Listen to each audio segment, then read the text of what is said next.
Tollywood fans ఎంతగానో ఎదురు చూస్తున్న కాంబోలో వెంకటేష్ త్రివిక్రమ్ది. చాలా కాలం క్రితమే వెంకీ హీరోగా ఓ సినిమా చేయాలని త్రివిక్రమ్ అనుకున్నాడు. కానీ ఇప్పటి వరకు వర్కౌట్ కాలేదు. బట్ ఇన్నేళ్ల తర్వాత సెట్ అయింది అనే టాప్ టాలీవుడ్ లో బలంగా వినిపిస్తోంది. గుంటూరు కాలం తర్వాత త్రివిక్రమ్ ఇప్పటి వరకు కొత్త ప్రాజెక్ట్ ఏది చేయలేదు.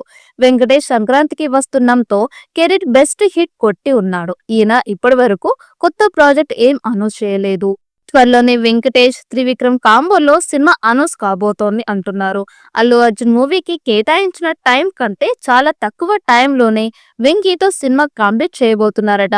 త్రివిక్రమ్ దర్శకుడుగా వెంకటేష్ తో సినిమా చేయలేదు, కానీ తను రాసిన డైలాగ్స్ తో, నువ్వు నాకు నచ్చావు, మల్లీశ్వరి వంటి మూవీస్ తో అద్భుతమైన టైమింగ్ తో అదరగొట్టాడు వెంకటేష్.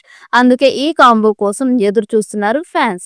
ఫైనల్ గా ఓకే అయిందంటున్నారు. ఇది విలేజ్ బ్యాక్ డ్రాప్ స్టోరీ అని తెలుస్తోంది. ఈ చిత్రానికి దసరా బుల్లోడు అని టైటిల్ పెడతారని సమాచారం. ఈ movie full length family entertainer మూవీగా ఉండబోతున్నట్లు వార్తలు వస్తున్నాయి.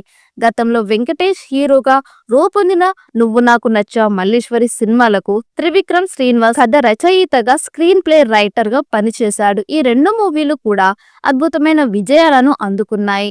ఈ రెండు సినిమాల ద్వారా వెంకీకి, త్రివిక్రమ్ శ్రీనివాస్ కి కూడా మంచి గుర్తింపు వచ్చింది. మరి ఈసారి త్రివిక్రమ్ శ్రీనివాస్ దర్శకత్వంలో వెంకీ మూవీ చేయబోతున్నట్లు వార్తలు వస్తున్నాయి. ఈ చిత్రాన్ని పాన్ ఇండియా స్థాయిలో విడుదల చేసే అవకాశం ఉంది. సంక్రాంతికి వస్తున్న విజయంతో వెంకటేష్ కెరీర్ మళ్ళీ టాప్ స్పీడ్ కు వెళ్లిపోయింది.